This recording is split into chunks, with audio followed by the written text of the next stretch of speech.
이 코로나19 이 전염병 때문에 온 세계가 공포와 불안에 떨고 있습니다. 애써 우리가 아니다 부인해 보려 하지만 그러나 우리 불안한 눈빛, 또 마스크, 손 세정제, 그리고 서로를 피하려는 몸짓들, 이런 모든 우리들의 이 환경들을 보면서 사람들이 몹시 불안해하고 있구나 하는 것을 여실히 볼 수 있습니다. 78,755명, 현재 전 세계 바이러스 확진자 숫자입니다. 그 가운데 2,460명, 제가 설교를 하기 위해서 올라오기 직전에 실시간대에 올라온 이 사망자 숫자입니다. 이것은 우리들이 그냥 쉽게 읽어낼 수 없는 숫자입니다. 어제 하루만 해도 중국에서는 90명 넘게 사망을 했습니다. 문제는 저희 대한민국도 이제 안심할 수가 없게 되었다라는 것입니다. 556명, 오늘 아침 이 몇 시간 만에 123명이 확진자가 증가했습니다. 4명이 사망을 했습니다. 현재 우리나라 의심 환자는 22,077명입니다. 그런데 문제는 우리 대전 지역도 안전지대다, 청정지역이다 해왔는데 이제는 그렇게 말할 수가 없게 되었다는 사실, 여러분도 잘 알고 계실 것입니다. 우리 교회는 767m 떨어진 곳에 충남대 병원이 있습니다. 우리 대전 확진자들이 충남대 병원으로 이송되어 있습니다. 그리고 또 이 대구 지역에 있는 확진자들이 그곳 음압 격리 시설이 부족해서 충남대 병원 쪽으로 이송되어 오고 있습니다. 우리 교우들이 많이 가는 그런 병원이고 또 우리가 같이 움직이는 동선상에 충남대 병원도 있습니다. 그래서 제가 의사 선생님에게 한번 어제 오후에 여러 가지 의견들이 많은데 조언을 좀 해달라 부탁을 드렸습니다. 그랬더니 간곡한 마음으로 그렇게 얘기를 하시더라고요. 정말 지금 심각하다. 우리 병원에서 모든 의사들이 매우 위중한 상태다라고 지금 그렇게 다들 초긴장 상태이다. 확진자가 우리 병원에 지금 와 있다. 그렇기 때문에 우리 이런 때일수록 교회가 좀 본을 보여주셨으면 좋겠다. 지금이 매우 바이러스가 성숙한 그런 단계이고 그리고 하루가 다르게 심각해지고 있다. 그래서 이번 주일 예배만이라도 인터넷 예배로 과감히 목사님이 전환을 해주시면 고맙겠다. 저희 교회가 지금 다른 교회들과는 다르게 매우 그런 부분에서 이 의사분들의 의견을 듣지 않을 수 없는 그런 거리에 있다라는 것이 이분들의 말씀이었습니다. 병원에 감염이 되면 그것은 우리가 걷잡을 수 없는 어려움에 처하게 될 것이 뻔합니다. 그런데 이런 때에 우리가 이 지역사회에 속해 있는 한 교회로서 이 불안해하는 사람들과 어떻게 함께 예수 그리스도의 향기 나는 그런 선한 영향력을 우리들이 전해줄 수 있을까? 사회에 대한 교회의 책임이 있습니다. 우리는 홀로 설 수 없습니다. 나라가 없으면 교회도 없습니다. 우리는 그것을 유교를 통해서 처절하게 경험을 했습니다. 우리 이런 때에 정말 함께 한마음이 되어서 이제는 우리 교회가 먼저 본을 보일 수 있는 그런 공동체가 될 수 있기를 바라는 마음, 이 불안해하는 마음들을 우리가 함께 좀 공감해주고 우리들이 함께 이들을 품을 수 있는 그런 마음이 되기를 소망합니다. 이렇게 불안해하는 마음들은 의료진들만이 아닙니다. 우리 교회 어르신들도 오늘 아침까지 저에게 계속해서 문의를 해오십니다. 우리가 이런 때에 꼭 교회 나가서 예배를 드려야 되는가? 인터넷 예배로 목사님이 전환을 해주시면 우리도 가정에서 예배를 드리겠다. 특히 면역력이 약한 분들, 또 자녀들 데리고 있는 부모님들, 그리고 교회를 사랑하는 그런 우리 지도자 리더십들이 저에게 말씀을 계속 해오셨습니다. 이분들의 불안 또한 우리가 함께 생각해 보아야 할 그런 문제들입니다. 예수님은 생명을 구원하시기 위해서 이 땅에 오셨습니다. 그런데 우리 교회가 교인들의 생명을 안일하게 대처할 수는 없는 것입니다. 예수의 제자가 된다면 우리 또한 교인들의 생명을 보호해야 될 의무가 있고 지역사회에 우리 교회가 이 생명 구조선으로서의 책무를 다해야 할 의무가 있기 때문입니다. 또 가까운 거리에 2.5km 신천지 대전 집회 장소가 있는 것을 여러분들이 아실 것입니다. 이분들이 어떤 형태로든 이제 우리들과 함께 동선이 섞일 수밖에 없습니다. 그리고 또 계룡 군인 확진자가 대구에서 대전역에 내려서 202번 버스를 타고 계룡으로 갔다 그러는데 그 202번 버스 노선에 우리 교회가 있습니다. 중간 정류장이 있습니다.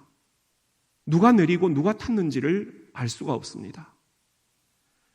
대전 확진자 은행동과 자양동 1.9km 반경입니다. 온통 휘젓고 다녔다. 여러분들이 보도를 보았을 것이고 어제도 계속해서 추적하는 그런 안내 문자들을 받으셨을 것입니다. 여러분, 이렇게 사람들은 불안해하고 있습니다. 이 불안해하는 사람들에게 우리 교회가 어떻게 복음을 전할 것인가? 말로만 복음을 전하는 교회가 아니라 몸으로 지금은 복음을 보여줘야 될 때입니다. 신천지만이 문제가 아닙니다. 한국교회 전체가 이때에 함께 나서야 이 코로나19라는 이 바이러스 전염병을 이번 우리 이 한 주 안에 우리가 그래도 뭔가 양상을 우리들이 발견해낼 수가 있기 때문입니다. 나는 믿음으로 한다. 나는 기도로 한다. 좋습니다. 여기서 믿음이 없는 사람이 누가 있습니까? 기도 안 하는 사람이 누가 있습니까?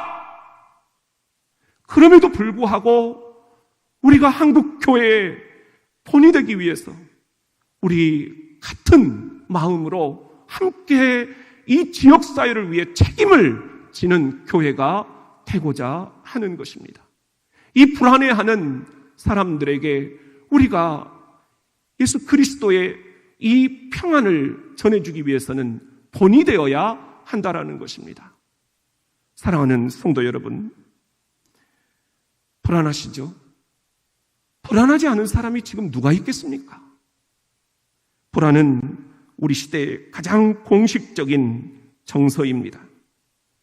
제가 아주 좋아하는 롤로메이라는 신학자가 있는데요. 심리학자죠. 근데 이분은 아주 기독교적인 그런 메시지를 많이 담고 책들을 쓰고 계시는데 이분이 쓴 주저 가운데 하나가 The Meaning of Anxiety, 불안의 의미라는 책입니다. 이분의 이야기는 이런 것입니다. 이 시대의 가장 절박한 문제 중에 하나가 불안이다. 사람이 자신의 진정한 고독을 인식할 때 경험하는 것이 불안이고, 인간 실존의 가장 자연스럽고 가장 건강한 부분이 불안이다. 그렇게 얘기를 합니다. 이렇게 내 인생이 사라지는 것인가? 죽음에 대한 가장 근원적인 반응이 불안이라고 그는 이야기를 하고 있습니다. 여러분, 성경도 불안에 관한 구절들이 곳곳에 스며들어 있습니다. 욥기 3장 26절 말씀 같이 한번 읽어보겠습니다. 나에게는 평온도 없고 안일도 없고 휴식도 없고 다만 불안만이 있구나. 욥기 21장 6절에 보면은 내가 기억하기만 하여도 불안하고 두려움이 내 몸을 잡는구나. 시편 38편 8절 말씀, 내가 피곤하고 심히 상하였음에 마음이 불안하여 신음하나이다. 시편 77편 3절 말씀, 내가 하나님을 기억하고 불안하여 근심하니 내 심령이 상하도다. 그리고 오늘 우리가 읽은 이 시편 시인도 우리 영혼에 스며들어오는 이 불안의 그림자에 대해서 탄식을 하고 있습니다. 42편 5절 말씀 같이 한번 읽어봅시다. 내 영혼아, 내가 어찌하여 낙심하며 어찌하여 내 속에서 불안해하는가. 이 시인도 지금 불안에 떨고 있다는 것입니다. 시인의 처한 삶의 자리는 바벨론 포로 상태입니다. 언제 어떻게 앞날이 전개될지 모릅니다. 이 포로민의 심정, 두렵고 떨리고 불안한 마음, 우리도 다 일제 36년을 겪어봤기 때문에 충분히 짐작을 할 수가 있습니다. 여러분, 불안하시죠? 이 불안을 우리가 어떻게 극복할 수 있을까? 어떻게 우리가 이 불안을 물리쳐버릴 수 있을까? 주님은 뭐라고 말씀을 하시는 것일까? 우리 온 가족 함께 지금 식탁에 앉았든지 소파에 앉았든지 어디에서 온 가족이 함께 예배를 드리든지 간에 이 말씀을 오늘 요절 말씀으로 한번 암송을 해봤으면 좋겠습니다. 한번 저를 따라 합시다. 너는 하나님께 소망을 두라.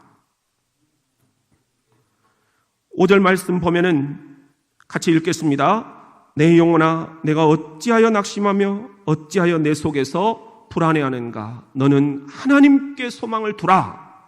불안해하는 우리 인생들에게, 저와 여러분에게, 이 지역사회에 하나님께서 주시는 메시지는 너는 하나님께 소망을 두라는 것입니다. 어찌하여 내 속에서 이런 불안이 스멀스멀 기어올라오는 것일까?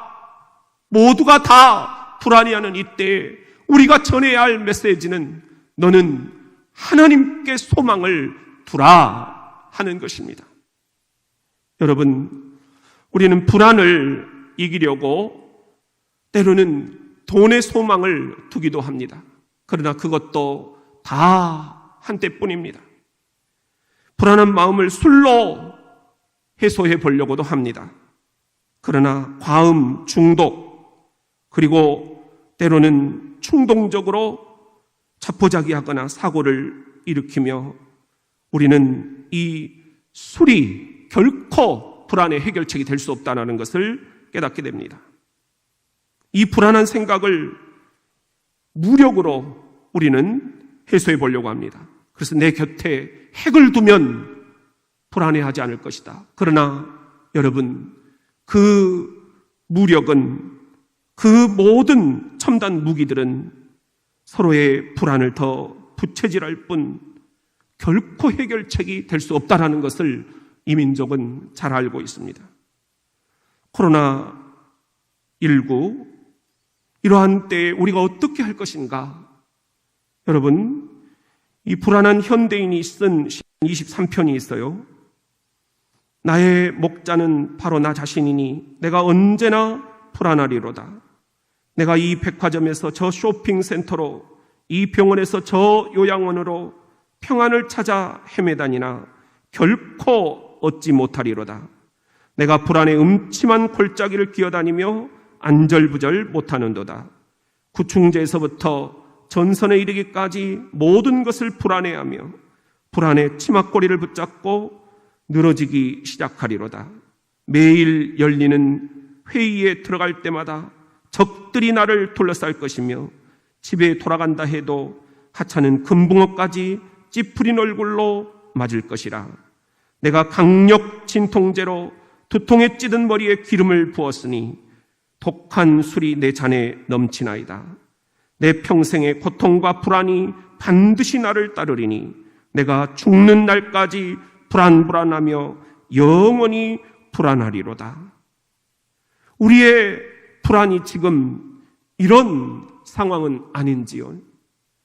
이 코로나19 사람들이 이런저런 이유 때문에 많은 모임들을 취소하고 또 우리도 오늘 인터넷 가정예배로 전환을 하고, 그리고 정부에서는 계속해서 진심으로는 신천지만이 아니라 우리 한국에 있는 모든 교회와 성당과 절이 오늘 하루만이라도 이 고비만이라도 넘길 수 있도록 이걸 좀 자제해달라 하는 그런 말을 하고 싶어 하는 것입니다.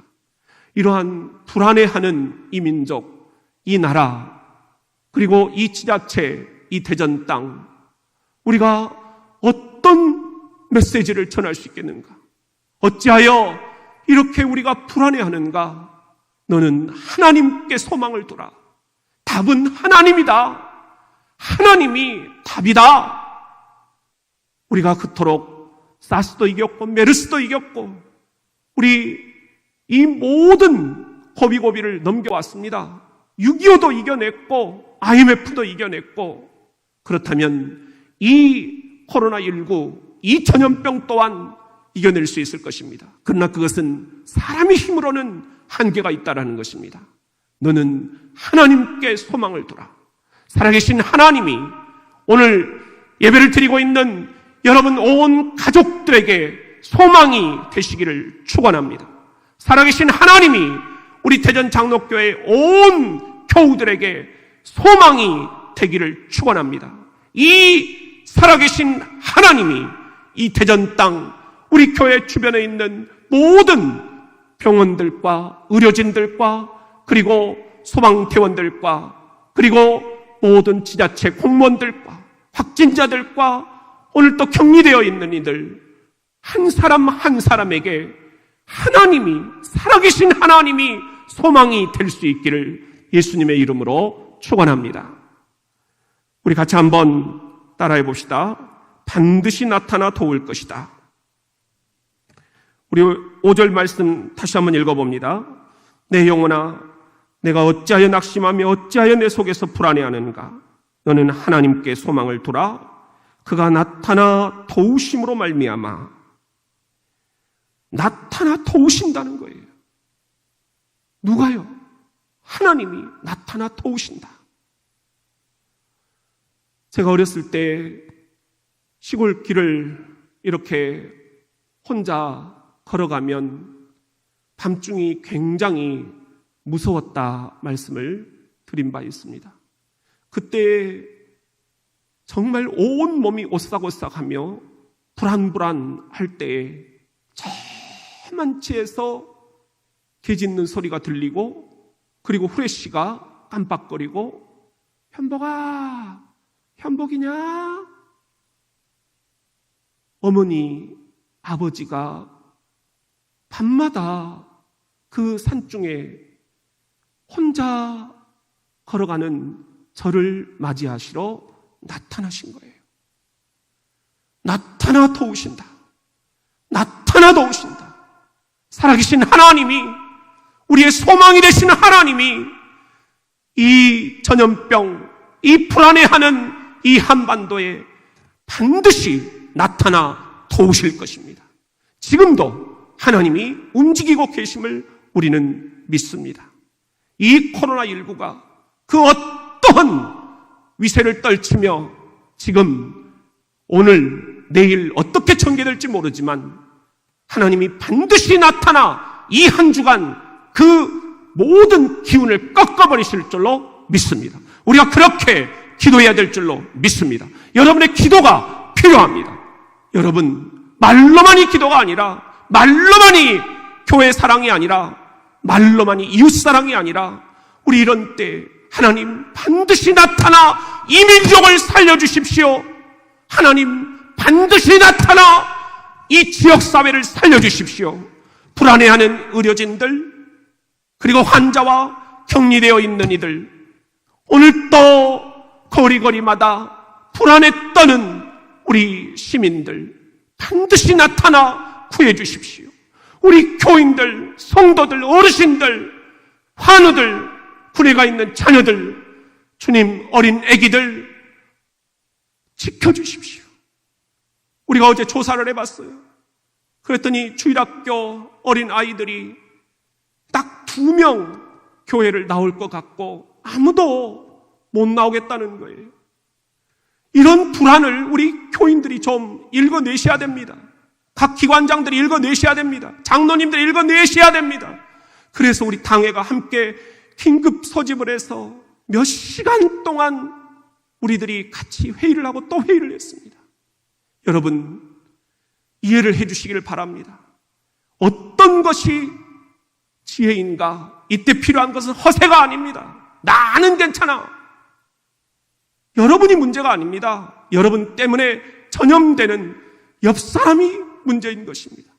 그를 보호하고 그의 생명을 지켜주는 것이 우리 기독교 신자의 도리입니다. 사회적 책임입니다.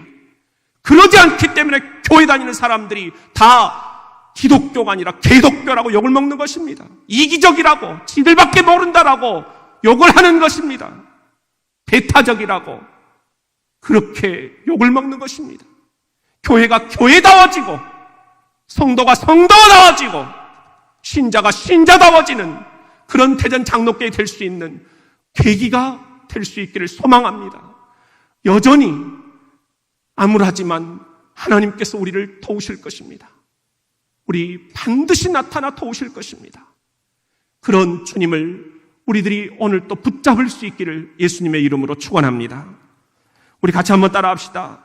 내가 여전히 찬송하리로다. 5절에 보면은 내 영혼아 내가 어찌하여 낙심하며 어찌하여 내 속에서 불안해하는가. 너는 하나님께 소망을 두라. 그가 나타나 도우심으로 말미암아 내가 여전히 찬송하리로다. 그 어떤 상황이 오더라도 나는 변하지 않겠다. 여전히 하나님을 찬송하겠다. 그것이 교회든 가정이든 직장이든 사업처든 기차 안이든 나는 여전히 하나님을 찬송하리로다. 이 고백이 오늘 우리들에게 필요한 것입니다. 여러분, 불안하시죠? 우리 이런 때일수록 의연하게 엄마 아빠는 여전히 하나님을 찬송할 것이다. 너희들 엄마 아빠가 죽더라도 신앙의 명문 가문을 이어가다오. 엄마 아빠의 유일한 소원은 딱 한 가지다. 어떤 상황이 오더라도 주님을 버리지 말아라. 그곳이 건물인 교회든 사랑의 공동체인 가정이든 일터인 직장이든 나는 여전히 하나님을 찬송하리로다. 그렇게 고백하는 우리 자녀들, 손주들이 되어다오. 그런 명문 가문을 물려줄 수 있기를 주님의 이름으로 축원합니다. 이 시간 우리가 함께 생각해 보아야 될 것이 있습니다. 영화를 보면 큰 태풍이 부는 그런 영화가 있죠. 산더미 같은 해일이 몰려오면서 집들을 덮쳐버립니다. 무시무시한 해오리바람이 자동차를 빨아들여서 하늘로 날려버립니다. 그럴 때 살 수 있는 가장 좋은 방법이 뭐겠습니까? 미리 피할 수만 있다면 좋지만 우리가 피하지 못했을 경우 가장 좋은 방법은 가장 튼튼한 나무에 내 몸을 밧줄로 묶는 것입니다. 지금 이 코로나19 우리가 피하지 못했습니다. 아니, 피할 수가 없습니다. 이때 어떻게 해야 되겠습니까? 내 몸을 밧줄에다가 단단히 매는 것입니다. 우리가 밧줄로 내 몸을 매야 할 나무가 무엇입니까? 바로 나를 위해 죽으시고 나를 위해 다시 사시고 우리에게 산 소망이 되신 부활의 주 예수 그리스도께서 짊어지셨던 이 나무, 십자가 나무에 내 몸을 단단히 묶는 것입니다. 십자가 나무에 묶는 것, 이 길밖에 없습니다. 우리 그런 자녀들, 그런 온 가족들이 다 될 수 있기를 예수님의 이름으로 축원합니다.